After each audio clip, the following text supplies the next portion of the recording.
After disappearing for almost 2 decades, how would this famous face look? Is she still alive? National Geographic photographer Steve McCurry hunts for a beautiful girl he saw 17 years ago.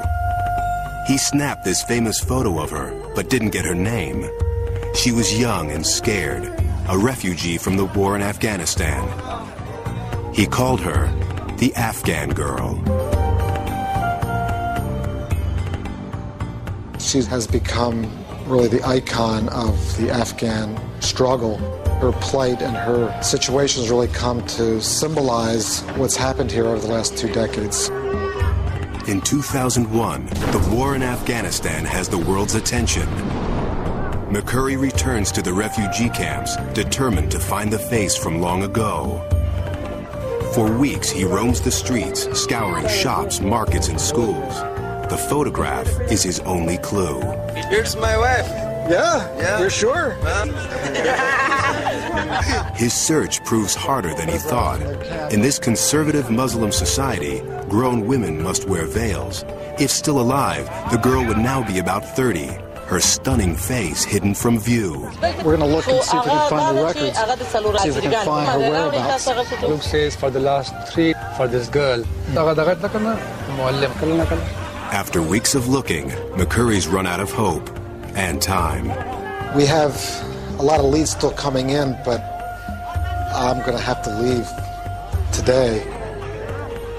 Been through the camp exhaustively, looking and talking to as many people as possible. We've given it really our best shot. But shortly after McCurry leaves, an Afghan refugee approaches the TV crew. He says he knows the girl from the photo.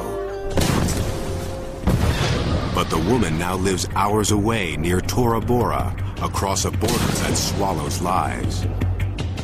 The man agrees to bring her to a nearby home. 3 days later, she arrives. But there's a hitch. Local custom dictates only a woman may enter inside. Do that and then we'll eagerly await. Associate producer Carrie Regan goes forward, alone.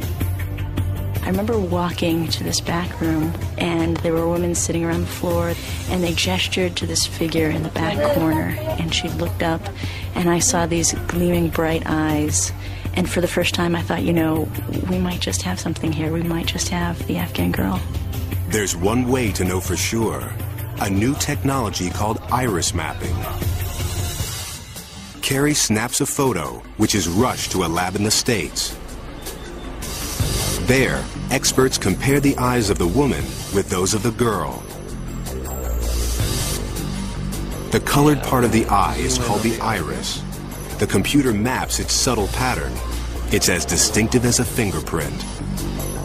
And these two sets match. The Afghan girl now has a name, Sharbat Gula. For years, she's lived in poverty in Afghanistan's countryside, oblivious to her fame around the world. McCurry races back, hoping to photograph Sharbat once again. But one obstacle still remains. Sharbat's a conservative Muslim, now married with 3 children. Will she be willing to drop her veil? It's hard for Sharbat to understand that she's an icon to the outside world. McCurry talks with her and her husband, explaining that this will bring attention to the plight of the Afghan people. Reluctantly, she agrees to the request.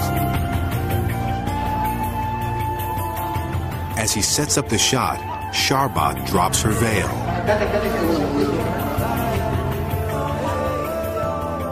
The famous eyes flash defiantly, again capturing the attention of the entire world.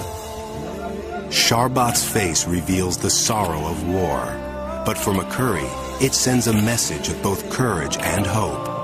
The fact that she's lifted up her burqa and revealed her face to the world, essentially, is sort of a minor miracle. These adventurers have traveled beyond time and boundaries to make amazing discoveries that broaden our understanding of the world.